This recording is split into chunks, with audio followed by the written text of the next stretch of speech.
아, 안녕하세요, 목사님. 반가워요. 반가워요. 잘 지냈어요? 네, 잘 지내고 있습니다. 목사님은요? 휴가도 재밌게 잘 갔다 오고, 잘 다녀왔어요. 네? 잘 지내죠? 님? 나야 뭐, 일이 바쁘게 잘 지냈어요. 네, 바쁘시죠?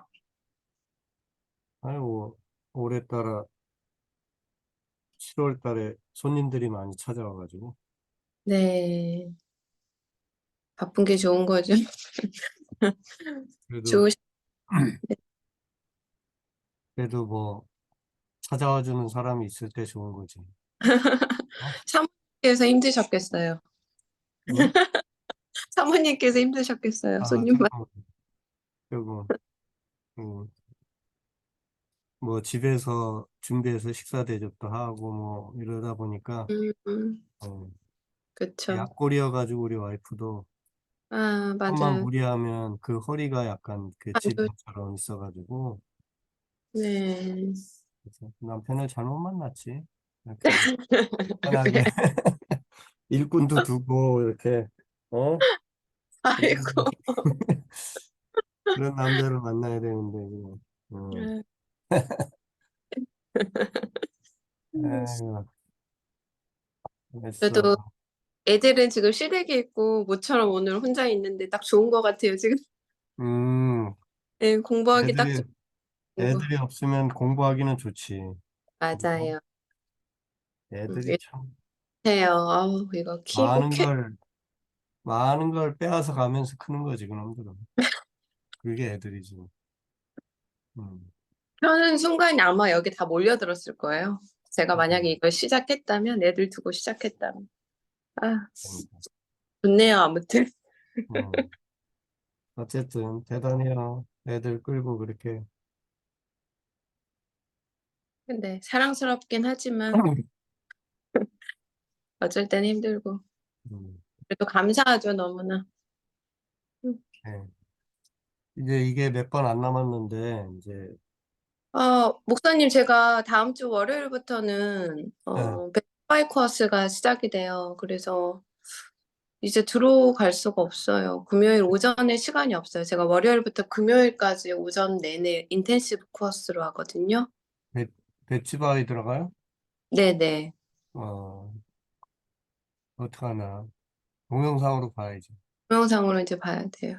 근데 이제 오늘 하고 나면 네네. 아마 한 두 번 정도 아, 그렇구나. 오늘로 바울 서신 끝내고 그다음에 다음 주간에 공동 서신, 그러니까 바울이 쓴 거 말고 다른 서신서들 정리하고 그 다음에 네. 마지막으로 요한계시록과 뭐 기타 등등 음, 정리하고 끝나면 될 것 같아요. 그러니까 오늘 빼면 두 번 두, 더니까 아마 9월 초 정도면, 그죠? 네. 8월 초니까 8월 말이나 9월 초쯤 어떻게 되나? 두 주씩 하면 오늘 빼면 공기 4일이니까 18일 날 하고 결국 9월로 넘어가네. 9월 1일 날 끝날 수 음, 있을 것 같아요. 음. 그렇군요. 그러면 그 공부는 계속 하잖아요? 네, 당분간? 내년 1월까지예요. 어, 그러면 이제 후반기에 우리 이거 바이블 12를 새로 좀 시작을 할까 싶은데 음, 인, 네. 인터넷으로 해야 되겠네. 네네네. 줌으로 들어올 수 있겠어요? 저녁에라도? 모르겠어요. 그때 이제 뭐 일상이 너무 바빠지니까 제가 그러니까 이거를 어, 한 번 한 적이 있거든요. 하루하루 아침 뭐 정신이 없어서. 아침에 거의 나가 있고 저녁에 들어오기 쉽지 않을 것 같은데. 아무튼 제가 음. 참가 신청하고 동영상으로 계속 시청을 하던 짤이에요. 음, 누가 뭐 좀 우리 광고는 아직 안 냈는데 무슨 얘기들이 있었어요? 지난번에 얼핏 뭐 뭐 시작하면은 뭐 같이 하실 분들은 몇 분 있을 것 같기도 해요. 제가 음, 주변에 이렇게 말씀을 드려놨는데 그러니까. 정확히 뭐 정해진 건 아니고요, 솔직히. 근데 뭐 같이 하고 싶은 분들은 몇 분이 계세요. 음, 제 마음으로, 제 어, 마음으로 아니, 하자고. 지금 네, 네, 뭐, 그 이지민 씨는 가버려서 그렇긴 하지만, 세례, 지난번에 말씀 읽기 교실을 공부한 분들도 그렇고, 이건 네, 하실 분들이 좀 있긴 있는데, 어, 일단은 한번 광고를 내서, 네, 그, 네. 의향이 있는 분들을 모아서, 그 다음에 어느 날 어떤 시간에 줌으로 하면 좋을지를, 그러니까 의향이 있는 사람만 먼저 모아가지고, 그 다음에 뭐, 수요일이 좋은지 화요일이 좋은지 하여간 요일과 시간까지 같이 의논해서 정해가지고 진행하면 될 것 같아요. 물론 이제 어려운 사람들은 영상으로라도 이제 또 계속 같이 하고 그렇게 해야지 뭐. 우리가 이제 코로나를 통해 배운 게 뭐 그거잖아요. 응? 안, 안 모여도 할 맞아요. 수 있다. 맞아요. 권순아 아무튼, 집사님은 오늘 못 들어오시나? 무슨 말이 없었거든요. 왜 안 들어오지, 아직도? 제가 핸디로 이거를 지금 사용을 해서, 잠시만요. 문자를 한번 보내보겠습니다.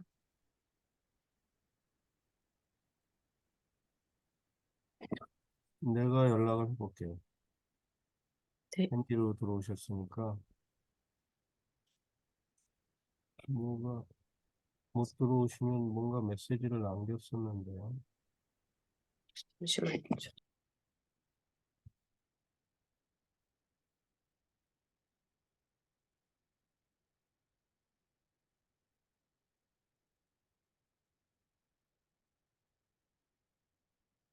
음,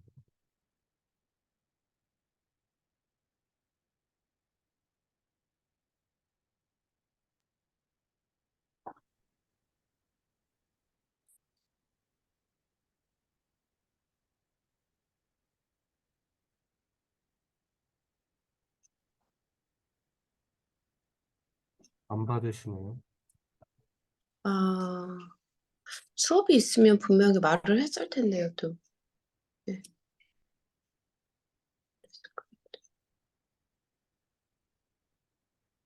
네, 시간이 많이 가서 일단 시작을 해야 되겠습니다. 전은영 자매는 휴가 간다고 못 네. 들어오다 그러셨으니까. 네. 자, 그러면 화면 공유를 해봅시다.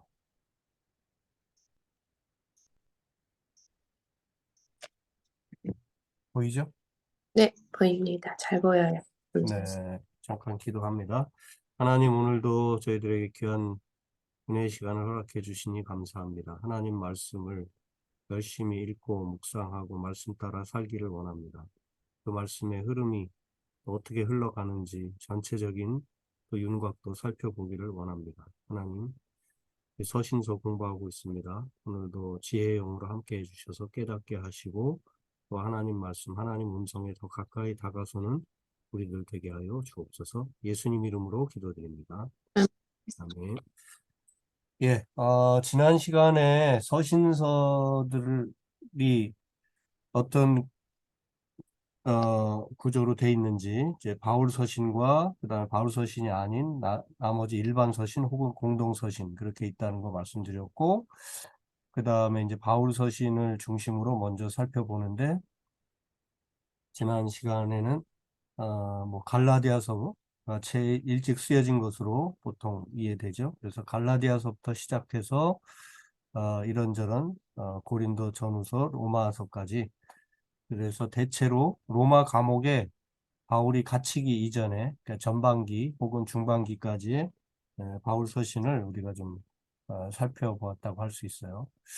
오늘은 이제 앳빌골몬, 에베소서, 빌립보서, 골로새서, 빌레몬서 이 네 가지 서신을 목회 서신이라고 한다고 그랬습니다. 목회자에게 혹은 목회하는 데 있어서 어떤 지침, 바울이 디모데와 뭐 혹은 빌립보 교우들에게 혹은 빌레몬이라고 하는 개인에게 이렇게 어떤 지침을 내리는 이제 그런 내용이기 때문에 목회랑 관련된 사람을 어떻게 케어하고 할 것인가 이런 목회적 관점에서 주로 쓰여졌다 해서 앳빌골몬, 에베소서, 빌립보서, 골로새서, 빌레몬서 이 네 가지 서신을 옥중서신으로 분류한다고 말씀드렸어요. 그래서 오늘 옥중서신 공부하고 그 다음에 이제 결국은 후반부 완전 후반부로 가면서 디모데 전후서나 또 디도서 같은 그런 거의 끝 무렵에 쓰여졌을 거라고 보여지는 바울 서신들을 마저 살펴보도록 하겠습니다. 자, 에베소서 한마디로 에베소서는 엔크리스토스라는 헬라어로 그런 단어가 엄청 많이 나오는 수십 차례 반복되는 그런 편지인데요. 에베소서가 6장까지 있잖아요. 그런데 그 몇 장 안 되는 안에서 계속 바울은 그리스도 안에서라는 표현을 제일 많이 쓰고 있는 그런 서신서가 에베소서입니다. 그래서 그리스도 안에서라고 요약하면 에베소서는 한마디로 요약이 됩니다. 자, 바울이 에베소에 3년 이상, 아니, 2년 이상, 거의 3년 정도를 에베소에 머물렀어요. 3차 전도 여행 중에. 그리고 많은 제자들을 거기서 가르쳤고, 그다음에 이제 지금 말한 앳빌 골몬이 네 가지 목회 서신은 다 이제 로마 감옥에 연금되어 있는 상태에서 어, 지금 제가 어, 잘못 말씀드렸네. 정신을 못 차리고 왜 이러지? 어, 앳빌 골몬이 네 가지 서신이 내가 목회 서신이라고 그랬죠? 잘못됐고 옥중 서신, 감옥에서 아, 쓴 서신. 이게, 이게 빨리 은퇴해야 돼 이러니까. 그 앳빌 골몬 네 가지 서신은 정정합니다. 옥중 서신이에요. 그러니까 바울이 로마 감옥에 지금 연금 상태로 갇혀 있어서 사람을 가끔씩 만날 수 있고 그다음에 뭐 글을 이렇게 좀 써 보내거나 이런 정도는 할 수 있는 상황이었어요. 바로 이런 상태에서 로마 감옥의 연금 상태에서 써보낸 편지. 그래서 감옥 안에서 감옥 바깥에 있는 교회 혹은 교인들을 향해 써보낸 편지가 옥중서신이다. 이렇게 말씀드리고 첫 번째로 에베소서 살펴봅니다. 에베소서는 한마디로 어, 교회가 뭔지를 가르쳐 줍니다. 그래서 교회론을 공부하고 싶으면 에베소서를 열심히 읽어보면 됩니다. 그리고 그 핵심은 결국 교회의 기초는 뭐다? 그리스도다. 그리고 모든 것이 그리스도 안에서 이루어져야 그것이 진정한 교회의 모습이다 하는 것을 말씀하고 있죠. 그래서 교회는 뭐 우리가 흔히 하는 말로 교회는 건물이 아니죠. 교회당 하면 건물이지만 교회는 건물이 아니라 사람입니다. 그래서 여러분들이 교회고 또 제가 교회고 그래서 각각이 교회이면서 또 모였을 때도 교회고 또 이제 흩어지면 흩어진 교회로서 우리 각자가 교회로서 사명을 또 감당하면서 살아가는 거죠. 그래서 교회가 무엇인지 결코 건물이 아니고 그 다음에 어떤 율법이나 전통도 아니라는 인간들이 만들어 놓은 전통 이런 게 아니고 바로 사람이 에, 교회라는 거. 그리고 그 사람은 뭐 위에? 그리스도 위에 세워진 사람. 그리고 그리스도 안에 있는 사람. 바로 이것이 교회라는 거. 그래서 교회는 뭐 어떤 뭐 복잡한 조직이나 뭐 무슨 법률이 많아야 되고 율법. 하여간 이런 것이 교회가 아니라 그리스도 한 분이면 충분한 어, 것. 그것이 교회다. 네. 그렇게 얘기를 해주고 있습니다. 그래서 하나님의 손길은 창세전부터 쭉 이루어져 왔고 그 역사의 핵심은 결국 예수 그리스도라는 거. 그러므로 다른 것은 중요하지 않고 오직 그리스도 한 분만 중요한데 교회가 바로 예수 그리스도의 에, 몸이라고 하는 거죠. 그래서 교회는 그의 몸이고 만물 안에서 만물을 충만케 하시는 이에 충만합니다. 이런 어려운 표현을 썼습니다. 만물 안에서 만물을 충만하게 하는 충만합니다. 어쨌든 그리스도 한 분이 세상을 어, 그리스도 예수를 통해서 하나님의 창조와 그리고 교회의 그 모든 되어지는 일들까지 다 이렇게 설명해내고 있는 것이 에베소서입니다. 자, 그래서 교회는 결국 그리스도고 그리스도가 기초고 그리스도 안에 있는 사람이 결국 교회라는 것인데 그래서 교회가 가장 힘써야 될 일은 뭐냐? 아, 그 부르심에 합당하게 하나 되게 하는 것, 성령의 하나 되게 하신 것을 힘써 지켜야 된다고 강구하고 있습니다. 네. 교회가 그래서 교회는 거기 굵은 글씨로 제가 썼는데 네 가지 요청. 교회는 일치를 하나가 되어야 되고 그 다음에 겸손해야 되고 사랑해야 되고 평화. 일치와 겸손과 사랑, 평화 네 가지 실천이 있어야 되는 게 교회다. 이게 이제 에베소서를 정리하면 이렇게 되겠습니다. 이제 후반부에 가면 제가 뒤에도 써놨습니다만은 그리스도인의 가정을 잘 세워가고 또 전신갑주를 입고 또 그리스도의 군사로서 영적 싸움을 잘 싸워 이겨내야 되는 이 모든 어, 그 과제를 잘 감당해 나가는 것이 우리 각자 개인의 삶이기도 하고 바로 그것이 교회의 모습이다. 그리고 그것은 그리스도 안에서 가능하다 하는 것이 에베소서 편지의 내용입니다. 뭐 몇 장 안 되니까 이런 관해서 about 이런 얘기를 많이 듣기보다는 여러분이 직접 에베소서를 읽어보고 눈으로 확인하는 게 좋겠죠. 아, 에베소서에서 바울은 어떤 식으로 교회를 말하고 있고 교회된 우리들에게 어떤 삶을 살아가라고 말하고 있는가. 이것을 에베소서를 통해서 우리는 잘 알 수 있다고 하는 거. 그리고 그 모든 기초는 뭐다? 그리스도 안에서. 엔 크리스토스. 네. 예, 에베소서 이렇게 정리해 볼 수 있겠고, 참고로 이제 에베소서를 지금 공부했잖아요. 그 다음에 이제 또 빌립보서 공부하고 골로새서 또 만나볼 텐데, 에, 에베소가 어디에 있느냐? 이 소아시아라고 했는데, 소아시아는 지금의 터키의 서쪽, 터키의 중서남쪽, 그러니까 터키의 서부, 완전히 서부 끝자락에 중남부에 주로 몰려있는 요 지역을 그 당시에 소아시아라고 그랬어요. 소아시아.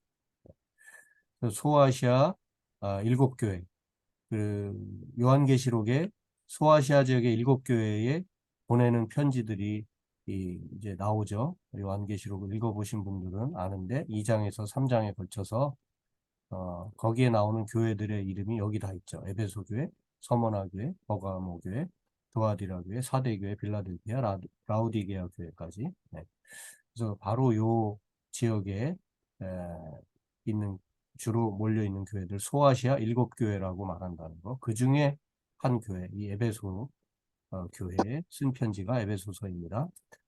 바로 이 에베소 지역에서 바울이 2차 전도여행 때도 그리고 특히 3차 전도여행 때 여기서 거의 3년여에 걸쳐서 오랫동안 머무르면서 어, 그 사역했던 바울의 일대기 중에서는 가장 오랫동안 머물러서 사역하는 곳이 이 에베소입니다. 3년 머물렀는데 그게 가장 오래 머무른 거였어요. 자, 바로 이렇게 소아시아 일곱 교회와 그 옆에 또 붙어 있는 골로새 교회까지 위치를 대략 터키 서부 지역에 이렇게 있는 그 교회들을 소아시아 일곱 교회 그리고 거기에 골로새 교회까지 그렇게 머리에 넣어주시면 좋을 것 같습니다. 예, 참고로 보았고요. 그다음에 이제 에베소서, 그다음에 빌립보서 계속해서 옥중서신 살펴봅니다. 빌립보선 한마디로 얘기하면 기뻐하라. 자, 지금 계속 뭘 보고 있어요? 옥중서신, 감옥 안에 갇혀서 편지를 써 보내는 그 바울의 그 마음을 느낄 수 있는 편지들인데, 자, 감옥 안에 있는 자가 감옥 바깥에 있는 자에게 빌립보 교우들에게 써보낸 편지인데 그 핵심 주제가 뭐다? 기뻐하고 기뻐하라. 항상 기뻐하라. 대단하죠? 감옥 안에 무슨 기쁨이 있겠어요? 그런데 그리스도 안에 있는 자는 감옥 안에 있어도 그것이 수도원이 되고 또 천국이 될 수도 있어요. 그런데 감옥 바깥에 있는 자는 자유로운 것 같지만 예수 없이 지멋대로 살다가는 그것이 바로 인생 감옥이 될 수도 있다고 하는 것을 이 빌립보서를 통해서 바울이 우리에게 잘 말해주고 있습니다. 자, 빌립보 교회는 여기에는 잘 나오지 않지만 소아시아 지역에서 유럽 쪽으로 건너가게 되면 유럽 바로 첫 입구에서 세운 교회가 마케도니아 지역으로 건너간다고 그러잖아요. 마케도니아에서 환상이 보여서 우리에게로 건너와서 우리를 도와달라고 하는 그런 환상을 바울이 보고 아시아 지역에서만 복음을 전하려 하려다가 결국 마케도니아, 그 이제 결국 유럽 땅으로 건너가게 되는데 그 유럽 땅에 건너가자마자 곧 세우게 되는 교회가 빌립보 지역에서 빌립보 교회입니다. 바로 그 빌립보 교회를 향해서 지금 쓴 편지죠. 예, 여기 쓴 대로 바울이 2차 선교 여행 중에 아시아에만 처음에는 관심을 가졌는데 계속 환상 속에 유럽으로 건너오라는 그런 도전을 받으면서 바울이 결국 유럽으로 건너가게 되고 그 첫 관문이 빌립보 지역이었다는 거. 여기에 이제 우리가 잘 아는 루디아라는 여인 많이 이제 이후에 이때 바울이 여기서 루디아를 만나고 루디아는 이제 여기서 큰 감명을 얻고 이후에 바울을 여러 가지로 돕는 선교적으로 돕는 그런 귀한 역할을 하게 되죠. 네. 그래서 그런 이들이 여기 점치는 여종 또 간수장 이들에게 복음을 전해서 이들이 새로워지는 그 바로 이들을 중심으로 세워진 교회가 빌립보 교회인데 이 교회를 향해서 지금 로마 감옥 안에서 편지를 써보내고 있는 겁니다. 바울의 제자 중에 에바브로디도라는 사람이 있는데 바로 이 에바브로디도가 빌립보 교회를 이제 세우기는 바울이 지나가면서 처음 세웠지만 바로 에바브로디도가 그 바통을 받아서 이 빌립보 교회를 섬기고 있었습니다. 바로 그래서 이 빌립보 교회가 얼마나 사랑이 많았는지 이 로마 감옥에 바울이 갇혀 있다는 소식을 듣고 소위 헌금을 모아가지고 이 에바브로디도 편에 에, 로마로 보내서 바울의 마음을 위로하고 기쁘게 한 이제 그런 교회가 또 빌립보 교회이기도 합니다. 그런데 이 에바브로디도가 로마에 그 헌금을 가지고 바울을 만나러 왔는데 긴 여행으로 피로에 몸이 아파 눕게 되는 그런 일.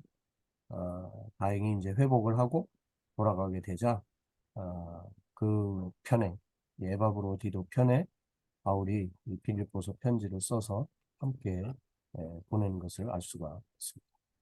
네, 빌립보서를 읽어 보십시오. 네. 자, 바울은 이 빌립보서를 통해서 매우 친근하게 기꺼이 자신의 영혼을 드러내 보이면서 기쁨을 말하고 있습니다. 감옥 안에 있지만 기쁘고 또 빌립보 성도들의 정성 어린 연보가 기쁘고 그 다음에 빌립보 교회가 하나님과 이웃을 생각하며 잘 자라가고 있는 것이 기쁘다고 하는 것을 이 빌립보서 읽어가면서 우리는 바울의 마음 느낄 수가 있습니다. 예. 특히 빌립보서는 그 2장에 보면 그리스도의 마음을 본받으라고 하는 놀라운 그 복음 중의 복음. 예수님은 바로 이 하늘 보좌를 다 뒤로 하시고 하나님과 동등됨을 취할 것으로 여기지 아니하시고 종의 모습으로 인간 세상에 오신 분이다 하는 그 복음의 핵심을 전하면서 우리도 이렇게 겸손한 마음으로 서로 받아주고 이렇게 섬기면서 교회를 함께 세워가야 되지 않겠느냐 이런 얘기를 이 빌립보 교우들에게 하고 있습니다. 어느 교회나 완벽하지 않죠. 그죠? 이 교회도 빌립보 교회도 그렇게 아름답게 세워지고 감옥에 갇힌 바울에게 헌금도 보내고 사랑을 나눠주는 그런 교회였지만 안에는 또 갈등이 있었어요. 이 유 권사님과 순 권사님의 알력 다툼이 있었어요. 제가 그런 표현을 썼는데 유오디아라는 이 둘 다 여인입니다. 유오디아라는 분과 순두계라는 분, 오늘날 같으면 우리 교회의 권사님 같은 분. 그래서 유 권사님과 순 권사님이 뭔가 이유를 알 수는 없지만 되게 갈등이 심해가지고 교회 안에 힘든 일이 있었는데 그것을 서로 그리스도의 마음으로 서로를 받아주고 화해하고 이렇게 한 마음을 가지라고 그렇게 또 권면하는 내용을 우리가 4장에서 만날 수 있습니다. 재밌죠? 여러분, 서신서들 보다 보면, 초대교회 이런저런 모습들을 우리가 느낄 수 있으면서, 우리 교회 안에서도 벌어지는 일들이 초대교회 안에 그대로 있구나 하는 것들을 보고, 그래서, 뭐, 우리 교회 안에 좋은 일이든 혹은 별로 기대하지 않았던 나쁜 일이든 다 그 가운데서 하나님 그렇게 교회를 세워가고 또 새롭게 해가시고 다시 또 세워가시고 회복시키시고 이런 과정들이 있다고 하는 것을 이미 초대교회 역사를 통해서 우리는 확인하게 됩니다. 자, 그래서 이 3장 8절 같은 데 보면 빌립보 교회를 어지럽게 하는 이들도 있었는데 바울이 복음의 핵심 오직 예수 그리스도만 바라보고 그래서 그리스도 아닌 예수님 아닌 것은 모든 것을 배설물로 여긴다고 그런 놀라운 고백도 이 빌립보서에 담겨 있습니다. 빌립보서 너무 귀한 서신서죠. 네. 힘들고 답답한 일이 있다면 바로 꺼내들고 펼쳐들고 읽어야 될 서신서가 이 빌립보서라고 하겠습니다. 아무리 힘들어도 기뻐하고 또 기뻐하라. 감옥 안에 있는 바울이 오늘 우리들에게 여전히 그 울림을 던져주고 있습니다. 자, 다음은 이제 골로새서 아까 소아시아 7교회 바로 오른쪽 동쪽 자락에 골로새 지역에 있는 교회라고 지도를 보여드렸죠. 다시 확인시켜드려요. 자, 여기 골로새 소아시아 7교회가 이쪽에 몰려 있고 그 다음에 우측에 바로 골로새 교회가 있습니다. 자, 골로새 교회는 한마디로, 골로새서는 한마디로 요약하면 교회의 머리 대신 예수 이렇게 요약을 해볼 수가 있겠습니다. 예. 바울의 제자 에바브라가 이 골로새 교회를 목회하고 있었는데요. 예. 근데 이 골로새 교회는 바울이 세웠다기보다는 에바브라가 세운 것 같아요. 3차 전도 여행 중에 바울이 3년간 거의 에베소를 중심으로 사역을 했다고 그랬죠. 아마 에바브라는 그 시기에 바울을 만나고 복음을 받아들이게 되었을 것이고 그 후에 바울은 이제 로마 감옥에 갇히게 되는데 그 사이에 이 에바브라가 예수 믿고 이 골로새 교회를 세우고 지금 사역을 하고 있었던 것 같습니다. 자, 골로새 교회는 아까 지도에서 잠깐 본 것처럼 소아시아 7교회들이 모여있는 그 교회의 가장 오른쪽에 소아시아 교회의 작은 도시로 에베소에서 거리를 보자면 에베소에서는 200km 정도 동남쪽에 위치한 지역의 교회입니다. 이 골로새 교회는 당시 초대교회들이 대부분 겪고 있는 어떤 이단들의 흔드는 문제, 이단들이 이 교회를 지금도 그렇지만 이단들은 교회를 흔드는 게 주 목적이죠, 그죠? 그래서 당시에 초대교회가 막 이렇게 세워져 가고 발전해 가려고 할 때 이단들이 초대교회를 이렇게 침투해 들어왔는데 그 가장 큰 이단이 결국은 영지주의라고 할 수 있어요. 이 신비주의, 금욕주의가 다 결국 영지주의랑 관련된 것들인데 한마디로 말하면 영적인 것은 되게 거룩한 것이고 그리고 우리 인간의 육체적인 것들은 아주 흉한 것이다. 이렇게 이분법적으로 생각을 한 거죠. 이게 얼핏 들으면 되게 오늘날에도 여기에 그리스도인들이 많이 넘어가거든요. 그런데 초대교회 때도 역시 이 영주주의 빨리 우리 몸은 추한 것이고 영적인 어떤 이런 세상만 거룩한 것이다 해가지고 우리가 살아가는 세상에서의 어떤 책임과 의무라든지 이런 것들은 가볍게 여기고 우습게 여기고 그 다음에 죽음 이후에 혹은 영적인 그 무엇 잘 손에 잡히지 않는 그런 어떤 환상적인 그래서 그것이 한편으로는 신비주의로 가죠. 그죠? 영적인 것만 거룩한 거니까. 그 다음에 또 다른 한편으로는 금욕주의로 나타나는데 금욕주의는 뭐예요? 육체적인 것은 다 별 볼 일 없고 추한 거고 억제해야 되는 거예요. 그러니까 금욕주의로 가게 되죠. 심지어 그 금욕주의가 심해지다 보면 몸에 막 상처를 입히고 몸은 더러운 것이고 어?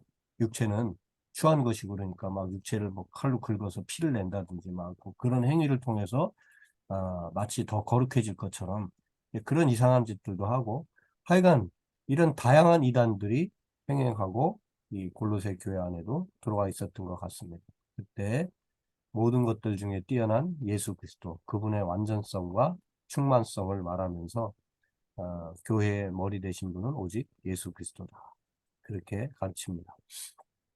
그러면서 다 연장선 속에 있는데 그 또 다른 잘못은 결국 그리스도인의 생활을 외적인 것, 예를 들면 술을 마시지 않는다, 담배를 피지 않는다 등 오늘날로 보자면 말이죠. 그런 것들로 규정하려는 욕망이 있었어요. 네. 그런데 바울은 그게 복음의 핵심이 아니다라고 분명히 가르칩니다. 그래서 현대어 성경으로 제가 한번 골로새서 2장 20절에서 23절까지 한번 읽어드릴 테니까 들어보세요.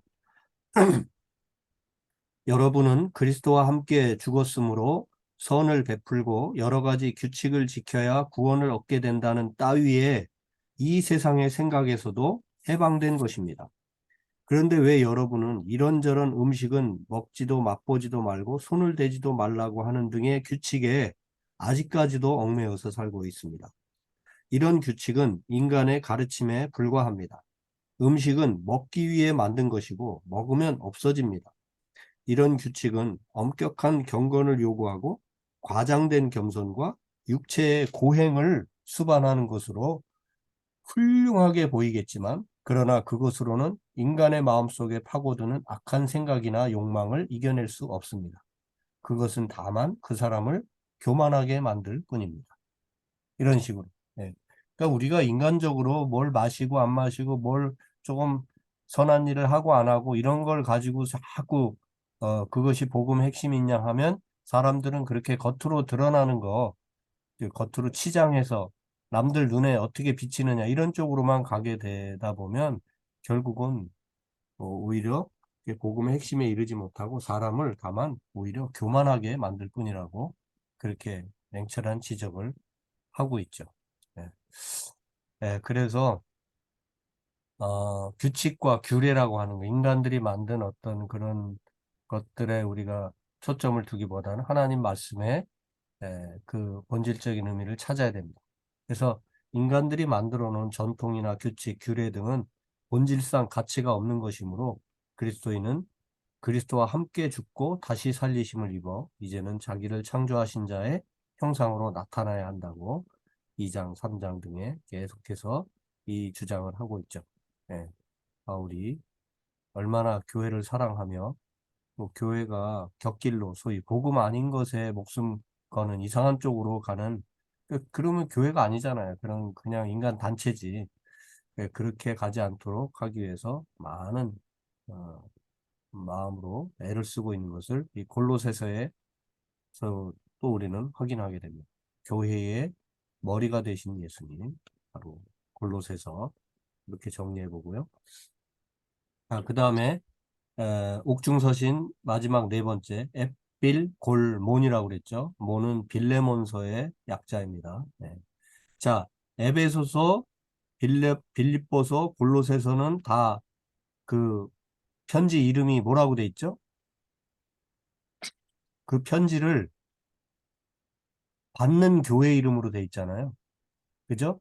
에베소서 하면 에베소 교회에 보내는 편지 그런 뜻이고, 빌립보서 하면 빌립보 교회에 보내는 편지, 또 골로새서 하면 골로새 교회에 보내는 편지 그런 뜻이죠. 그죠?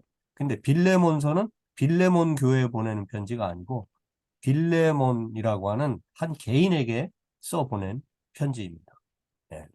자, 빌레몬을 알려면 오네시모라는 사람을 알아야 되는데, 이 오네시모라는 사람은 에베소, 빌립보, 골로새를 다니면서 바울의 편지를 전한 충실한 바울의 동역자예요. 자, 그런데 이 오네시모가 지금 골로새 교회의 빌레몬을 찾아가고 있어요. 자, 빌레몬서, 바로 오네시모 손에 들려서 빌레몬에게 전해지는 편지가 빌레몬서인데, 자, 그러면 빌레몬과 오네시모의 관계는 어떤 관계냐? 예전에, 예수 믿기 전에 이 빌레몬은 귀족 출신이고, 오네시모는 그 빌레몬의 노예였어요. 종이었습니다. 자, 그런데 이 빌레몬의 종이었던 사람이 이 오네시모인데, 오네시모가 이제 예수를 믿게 되고 이제 바울을 따라서 이런저런 활동을 하게 되는 거죠. 네. 자, 당시에 뭐 요즘에는 잘 이해가 안 되는 얘기지만 당시에는 주인과 종이 분명히 존재했습니다. 아, 이런 사회 속에서 바울이 이미 몇 차례 이야기를 하죠. 종들은 주인을 예수님처럼 모셔라. 예수님 모시듯 하라.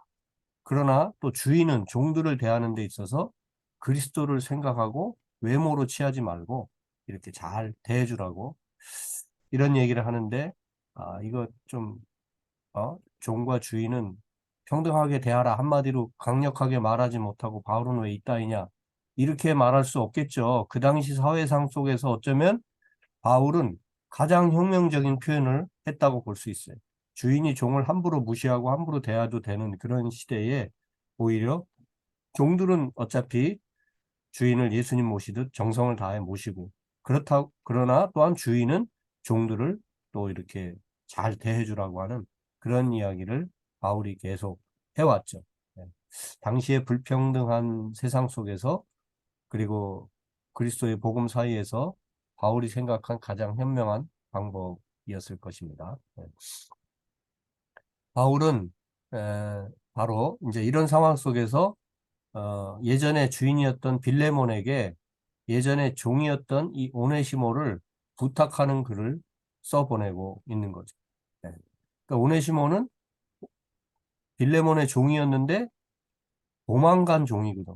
빌레몬으로부터 도망쳐간 종이었는데 이제 그 모든 과거의 아픈 이제 빌레몬에게 있어서는 배신당한 느낌이잖아요. 그죠? 종이 자기를 등지고 도망가 버렸으니까. 이제 그런 어떤 악감정이 남아있을 수 있는데, 그러지 말고, 이제 그도 예수 안에서 한 형제가 되었고, 빌레몬 당신도 역시 마찬가지고, 우린 그리스도 안에서 다 한 형제들이니까, 이제 과거의 주인과 종과의 관계를 다 이제 좀 잊어버리고, 이제 서로 화해하고, 아름답게 그리스도 안에서 한 형제로 살아가야 되지 않겠느냐. 이제 그렇게, 어, 권면을 하고 있는 거죠. 근데 사실 바울이 고민 끝에 오네시모를 빌레몬에게 돌려보내기로 결정하는데, 오네시모가 바울의 권면에 따라서 돌아간다고 하는 겁니다. 네. 무슨 말입니까? 바울이 뭐잘 봐달라고 편지를 쓰고 있지만, 그러나 빌레몬이 어떻게 할지 모르잖아요. 그러니까 어떻게 보면 죽을 각오를 하고 지금 옛 주인에게 돌아가고 있는 종 오네시모의 예, 모습도 이 빌레몬서에 담겨 있다고 할 수가 있습니다. 그리고 결국 이 빌레몬서를 통해서 한 영혼 한 영혼을 위해서 얼마나 마음 들여 사랑하고 애를 쓰며 기도하며 살아갔는지 바울이 그런 것들을 잘 볼 수가 있고요. 특히 하나님과 인간의 화해를 만드신 예수 그리스도를 그 모든 율법이나 이런 것들을 다 던져버리고 바로 복음의 핵심은 그리스도의 십자가 안에서 하나님과 인간의 화해였다. 이것이 바울이 만난 복음이었고, 그래서 그 복음의 핵심을 빌레몬, 옛날 주인, 그리고 옛날 종, 빌레몬과 오네시모의 어떤 화해, 중간 다리가 되어주는 그런 바울의 모습을 이 빌레몬서에서 우리가 볼 수가 있습니다. 그래서 빌레몬서는 한마디로 종이 아닌 형제로, 이렇게 한번 빌레몬서를 요약해 볼 수 있겠습니다. 네. 자, 햇빌 골몬 네 가지 그 옥중서신을 다 우리가 봤고요. 그 다음에는 이제 진짜 더 후반부로 가서 이제 바울의 생애가 거의 마무리져 가고 있습니다. 디모데 전서, 그리고 디모데 후서, 디도서, 이런 것들. 예, 디모데 전서, 시간적으로 보면 디모데 전서, 아마 그 다음 디도서, 그 다음에 디모데 후서, 이렇게 진행이 되면 시간적 흐름이 맞을 것 같습니다. 어쨌든 거의 바울의 생애 후반부로 지금 와 있는데, 그는 이제 자신의 사역을 사랑하는 믿음의 아들 디모데에게 잘 물려주고 싶어서 지금 디모데는 에베소 교회를 목회하고 있습니다. 바로 에베소 교회. 몇 년간? 바울이 3년간이나 오랫동안 머물렀던 에베소 교회를 바통을 이어받아서 디모데가 지금 사역을 하고 있는데, 바로 이 디모데가 그 에베소 교회 목회를 잘 하기를 바래서 써보내는 편지입니다. 자, 디모데전서는 그 이름이 한 개인에게 보내는 편지죠. 그죠? 예, 디모데라고 하는 바울의 동역자요, 제자요, 또 양아들, 아들처럼 여기는 이 소위 목회 후배 디모데에게 써보내는 편지입니다. 그래서 이름은 개인에게 보내는 편지로 되어 있지만 이 안에는 주의 일을 하는 사람들과 교회의 일이 어떻게 이루어져야 되는지, 그래서 사역자의 자세, 그리고 교회의 어떤 운영 원칙, 이런 것들이 잘 담겨 있는 그런 책이라고 할 수 있습니다. 네. 그래서 디모데전서는 한마디로 예수의 선한 일꾼이 되라, 이렇게 한마디로 정리를 해볼 수가 있겠죠. 네. 디모데라는 이 인물은 바울이 1차 전도 여행할 때 루스드라에 머물게 된 적이 있는데, 그때 전도를 받고 예수를 그리스도로 고백하게 됩니다. 그리고 2차 전도 여행 중에는 다시 이 루스드라를 바울이 방문했을 때 이제 디모데를 데리고 가기로 소위 이제 선교 여행에 계속 데리고 다니기로 결정하고, 예, 할례를 행하는 그런 내용이 사도행전 16장에 나오죠. 네.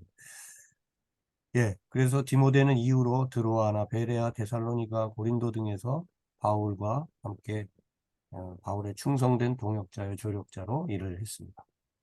그리고 3차 전도여행 동안에도 바울과 함께 일했고, 결국은 에베소 교회에서, 지금 이 편지를 받을 때 에베소 교회에서 바울을 대신해 사역을 이어가고 있었습니다. 바울이 로마에 1차 감옥 감금되었을 때, 아마도 로마에 처음으로 끌려갔을 때 한동안은 연금 상태에 있었고, 그 다음에 잠깐 풀려났다가 다시 또 복음 전하다가 갇힌 거, 그렇게 이해할 수 있는데, 성경에는 그런 게 자세히 나와 있질 않아요. 근데 로마에 그냥 감옥에 갇혔고 거기서 복음을 전하다가 이제 인생을 마감한 정도로 이렇게 되어 있는데, 학자들에 의하면 아마 로마에 1차로 연금 상태로 있다가 잠깐 풀려났다가 다시 2차로 로마에 또 감옥에 갇혔을 거다, 이렇게 보고 있어요.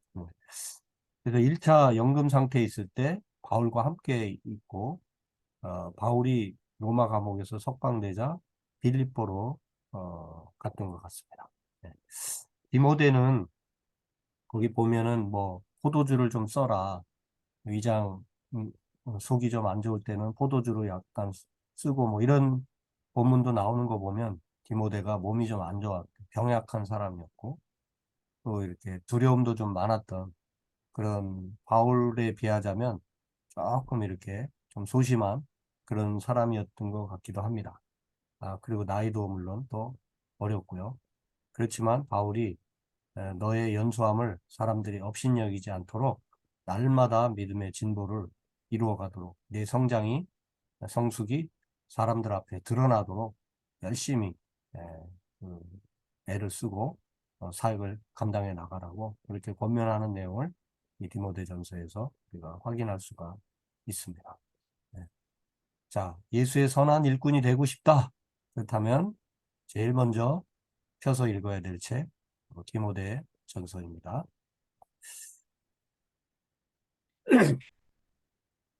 예, 디모데 전서를 써보내고, 그 다음에 디모데 후서를 써보내기 전 그 사이에 디도서는 디도라는 사람에게 써보내는 편지입니다.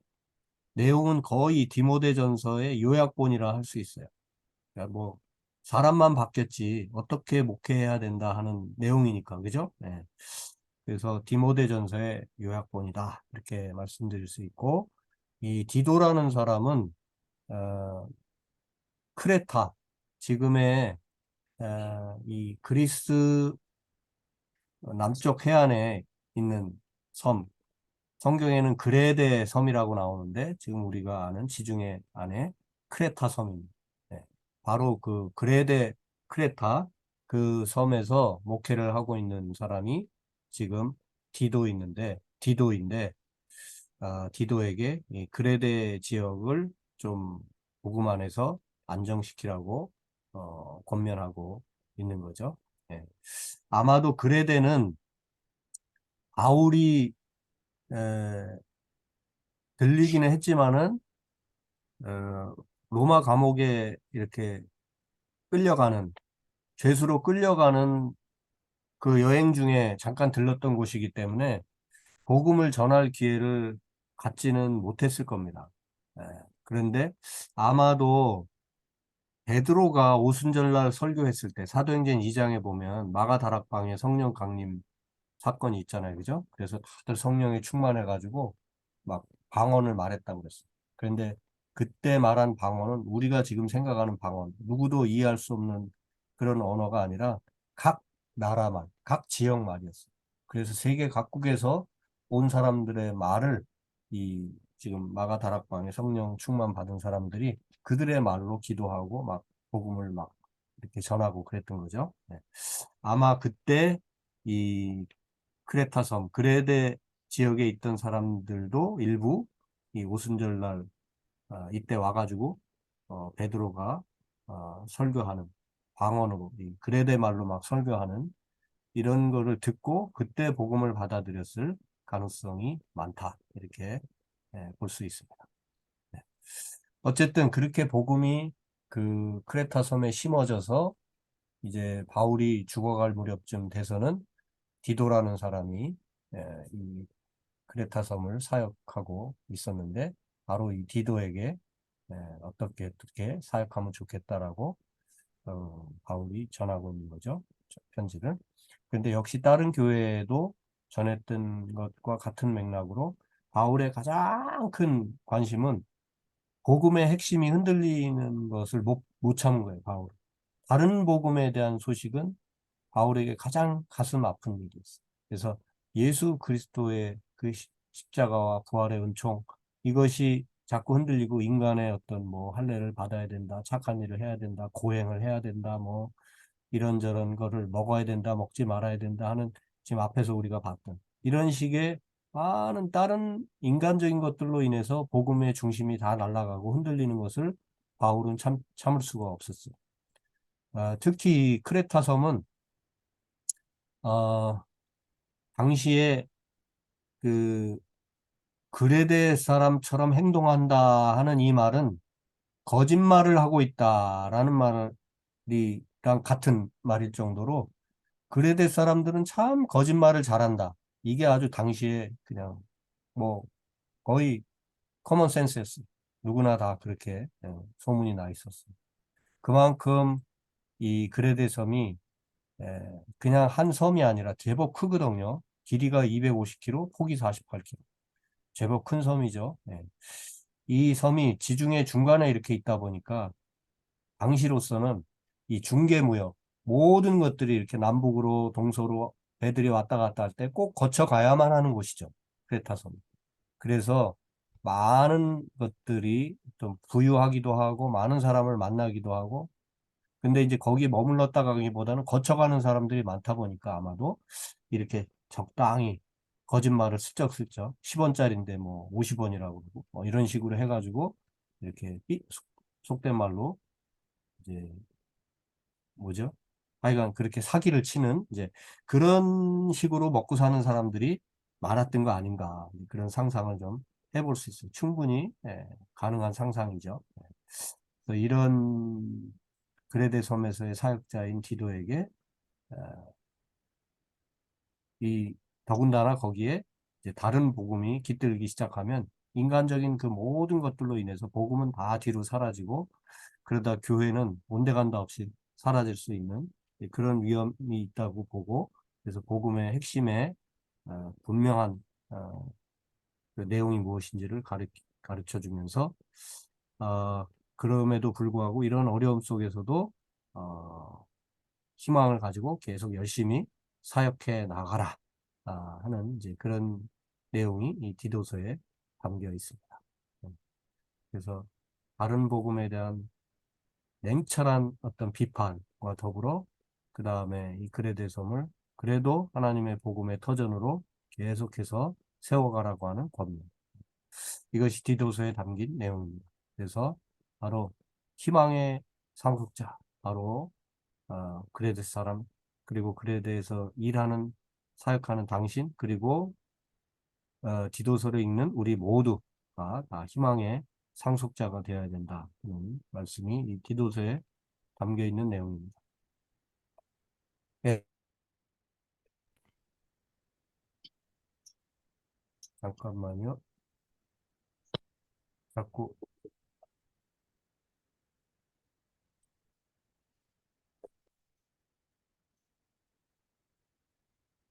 여보세요?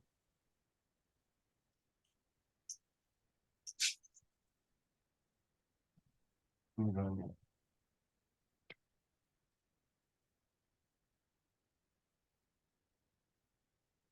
예, 여보세요? 혜경 씨?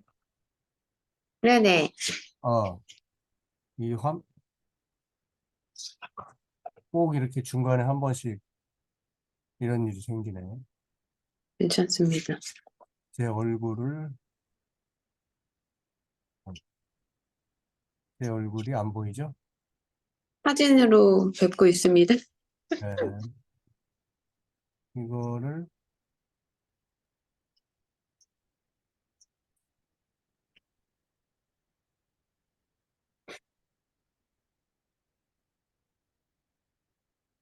어,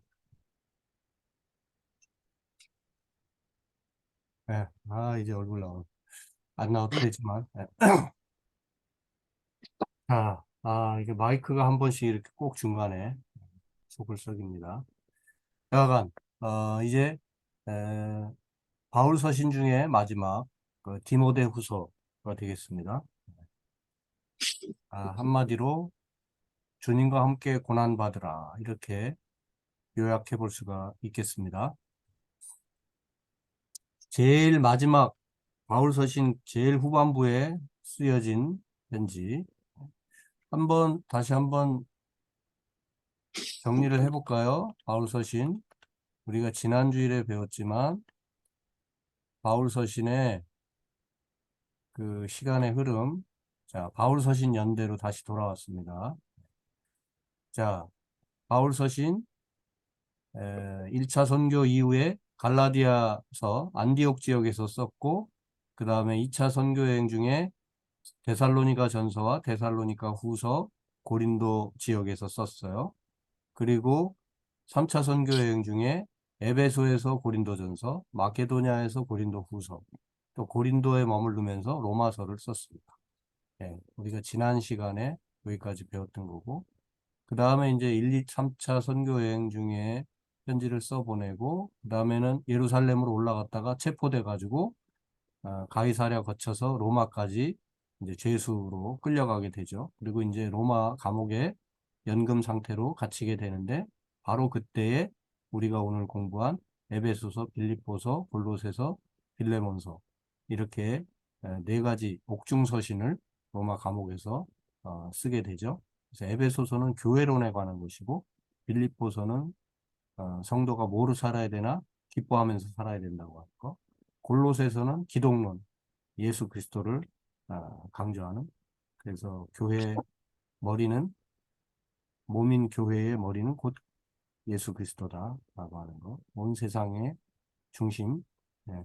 그 다음에 빌레몬서는 용서하고 화해하라는 주제. 우리가 살펴봤어요. 네. 자, 그리고 이제 바로 로마 연금 상태에서 조금 잠시 풀려나 가지고 아마도 서바나 스페인이죠. 스페인이나 동방 지역으로 4차 선교를 바울이 다니지 않았을까. 근데 이제 성경에 정확한 기록이 없기 때문에 그냥 이렇게 추측만 할 수 있는 단계인데요. 어쨌든 아마도 이 시기쯤에 마케도냐에서 디모데 전서를 썼고, 그 다음에 섬 사역자, 바로 크레타 섬, 좀 전에 봤죠? 그레데 섬에서 사역하는 디도에게 예, 더 열심히 잘 사역을 감당하라고 권면하는 그런 내용의 디도서. 그렇게 우리가 봤고요. 이제 AD 한 67년에서 68년경으로 대략 추측이 되는 이 무렵에 디모데후서 마지막 거의 유언적인 그런 내용을 담고 있는 디모데후서가 써졌다고 볼 수가 있습니다. 네, 쓱 한번 전체 라인업을 한번 다시 살펴봤어요.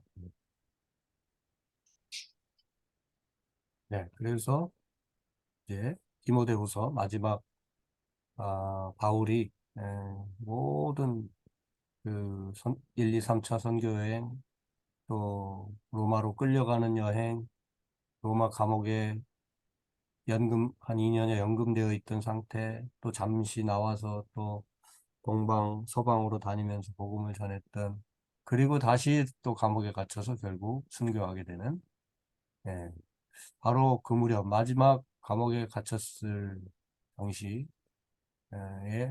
써보낸 편지가 아니겠나 하는 그런 마음. 예. 그게 바로 디모데 후서입니다. 아마도 네로 황제의 기독교 박해가 시작될 그 시점으로 이해하면 좋겠습니다. 잠시 풀려났던 바울이 다시 감금되고 이제는 더 이상 아마 살 날이 없겠구나 하는 것을 직감하고 유언에 가까운 편지를 씁니다.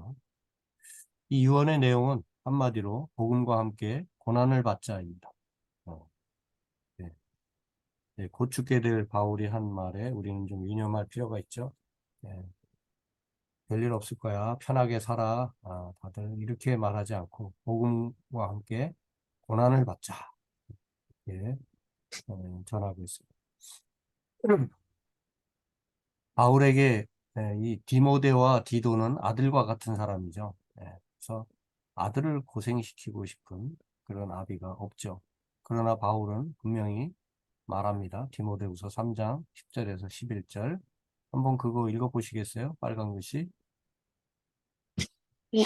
나의 교훈과 행실과 의향과 믿음과 오래 참음과 사랑과 인내와 핍박과 고난과 또한 안디옥과 이고니온과 루스드리아에서 당한 일과 어떠한 핍박받은 것을 네가 과연 보고 알았거니와 주께서 이 모든 것 가운데서 나를 건지셨느니라.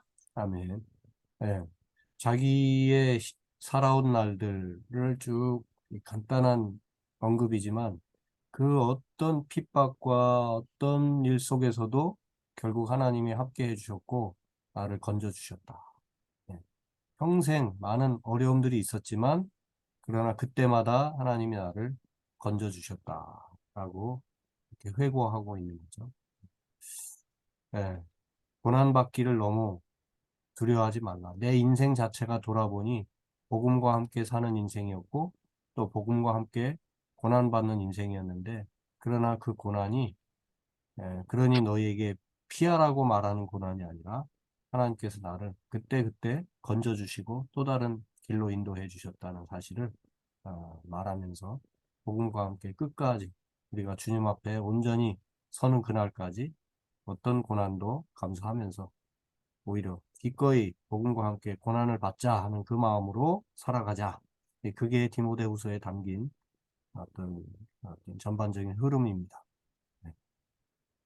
그래서 바울은 이미 고린도 교회에 보내는 편지에서 자기는 예수 그리스도 그리고 십자가에 못 박힌 것, 그리스도께서 십자가에 못 박힌 것 외에는 아무것도 알지 않기로 그렇게 다짐한다고 고백한 적이 있죠. 고린도전서 2장 2절에서.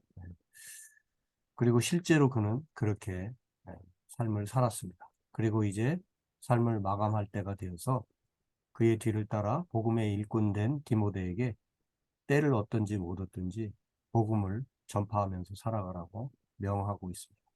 예수께서 제자들에게 주신 사명, 그것이 이제 바울에게서 디모데에게로 이어지고 있는 것입니다. 저는 이 부분이 되게 중요하다고 생각하고, 제 어떤 독일 선교사로서의 어떤 사역, 아, 여기에도 큰 어떤 메시지를 주고 큰 전환점을 줬던 본문이 바로 이 디모데후서 2장 2절인데요. 여기에 제가 뭐 올려놓진 않았지만 2장 1절 내 아들아 그러므로 너는 그리스도 예수 안에 있는 은혜 가운데에서 강하고 또 네가 많은 증인 앞에서 내게 들은 바를 충성된 사람들에게 부탁하라. 그들이 또 다른 사람들을 가르칠 수 있으리라. 이 말씀. 디모데후서 2장 1, 2절 뭐 결국 어, 9절까지 다 봐야 되는데요. 2장 1절부터 9절까지가 제가 독일 선교사로서의 제 삶의 방향을 분명히 해준 그런 말씀으로 이해하는데 다 볼 수는 없으니까 그 중에 바로 이 2장 1절 내 아들아 이게 별거 아닌 것 같은 단어지만 어느 날 저한테 엄청난 그 임팩트로 다가왔어요. 바울이 디모데에게 내 아들아 이렇게 말하면서 지금 편지를 계속 쓰고 있잖아요. 결국 복음은 뭔가 바울이 아무리 위대하고 그렇지만 디모데에게 내 아들아라고 하면서 이제 나는 가지만 디모데 당신이 열심히 또 복음을 전하고 사역을 열심히 함으로 하나님 나라를 넓혀가라 이렇게 말할 사람이 없다고 한다면 내 사역은 그냥 내 당대로 끝나버리는 거잖아요. 그죠? 그래서 선교 하나님의 복음은 이렇게 내 대에서 끝나서만은 안 되고 계속 다음 세대로 이어져 가는 게 복음의 확장이고 진정한 의미의 선교다. 그래서 이 특히 디아스포라 선교를 제가 감당하고 있잖아요. 이 해외 교포 교회 흩어져 나온 분들 여기서 목회하면서 이들을 중심으로 선교하고 있는데 바로 이들은 특히 더 그런 점에서 자녀 손들을 교육시키고 복음 안에 반듯한 인물들로 세워나가는 그 일이 저기 멀리 뭐 무슨 저 아프리카, 동남아시아 어디 먼 곳까지 가지 못한다 할지라도 이미 이 독일 땅, 유럽 땅 한복판에 나와서 자녀 손들을 믿음으로 키워가는 그 일이 선교적으로 엄청 중요한 일을 하고 있는 것이다 하는 것을 이 디모데후서 또 바울과 디모데 혹은 디도 이런 소위 제자 관계 이런 것들을 보면서 그런데 단지 제자가 아니라 이제 뭐라고 합니까? 육체의 아들은 아니지만 내 아들아 이렇게 부르고 있는 이 표현이 선교적으로 얼마나 소중한 표현인가 하는 것을 다시 한번 확인하게 되는 것이고요. 그래서 제가 그 박사 논문을 쓸 때도 바로 그 핵심이 그거였습니다. 디아스포라 선교의 핵심은 바로 그 다음 세대를 향해서 복음의 바통을 이어주는 거다. 어, 여기 바로 제자들에게 예수님이 주신 사명, 그것은 바울에게로 넘어가고, 바울에게서 다시 그 바통이 디모데에게로 넘어가고, 이 바통이 계속해서 흘러 넘어왔기 때문에 오늘 우리가 이 예수 복음을 믿고 살아가고 있는 거죠. 그리고 바로 오늘 우리가 또 우리 자녀들에게 또 우리 그 다음 세대들에게 이렇게 복음을 전하고 가르치며 살아가고 있는데 이게 바로 선교의 확장이라는 거예요. 선교는 단지 땅을 넓히는 게 땅을 정복해 들어가는 게 선교가 아니라 오히려 사람을 늘려가고 사람을 훈련시키고 사람을 교육시키는 사람이 늘어나는 것 그것이 선교죠. 예. 다음 마지막으로 디모데후서 결국은 바울은 이 마지막 후반부 그의 마지막 편지 중에서도 후반부에서 마가라고 하는 사람을 찾습니다. 마가라는 사람 혹시 기억나나요? 마가, 마가라 하는 요한. 바울의 1차 선교여행. 바나바와 바울이 같이 떠났다고 그랬죠. 그죠?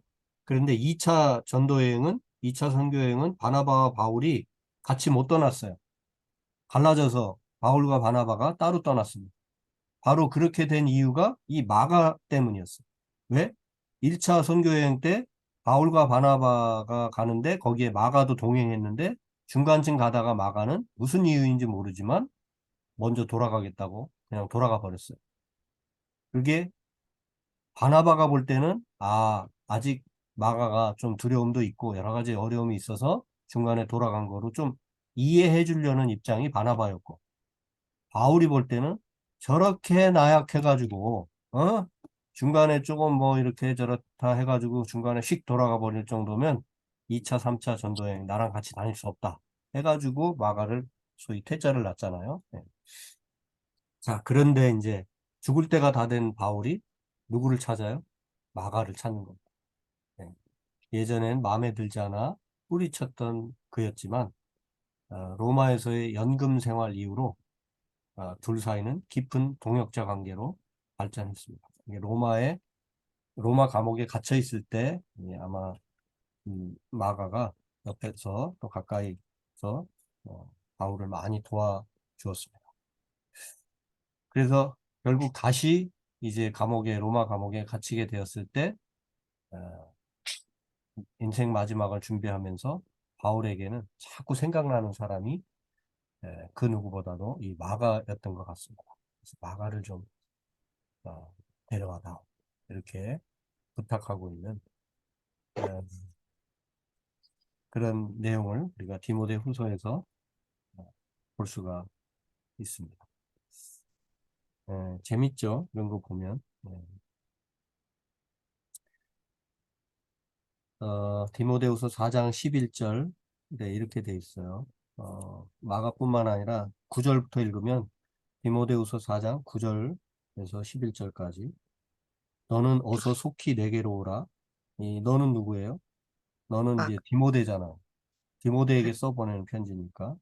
디모데에게도 오라는 말을 하면서 이제 대만은 이 세상을 사랑하여 나를 버리고 데살로니가로 갔고 그레스게는 갈라디아로 디도는 달마디아로 갔고 이런 사람 자기를 스쳐 지나갔던 사람들 이야기를 합니다. 그리고 이제는 11절 누가만 나와 함께 있느니라. 그러면서 디모데에게 네가 올 때에 마가를 좀 데리고 왔으면 좋겠다. 그가 나의 일에 유익하다. 네, 마가가 나중에는 바울의 유익한 사람이 되어 주었다는 거. 네. 예, 이런 것들을 보면서 우리 인생 끝자락에는 어떤 일이 있을까? 또 우리는 아직도 하루하루를 살아가고 있지만 우리는 누구에게 이렇게 소중한 동역자일까? 누가 오늘 나를 기다리고 있을까?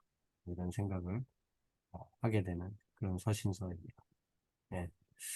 예, 우리가 아직 뭐 인생의 끝자락에 있는 분들은 아닌 것 같지만 어쨌든 언제고 우리의 인생의 마지막이 다가올 수도 있는데 우리에게 소중한 동역자, 내가 기다리고 또 꼭 만나고 싶은 그런 사람이 있어야 되겠죠. 그리고 내가 또 그 누군가에 꼭 필요한 사람, 또 만나보고 싶은 사람이 돼야 되지 않을까.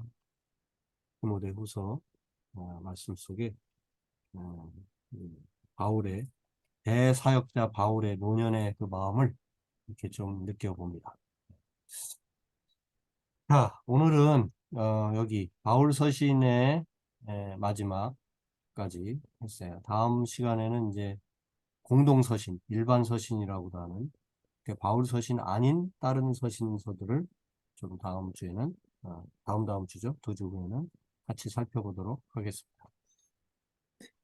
자, 혹시 질문이나 뭐 한마디 하실 말씀 있으면 해주세요.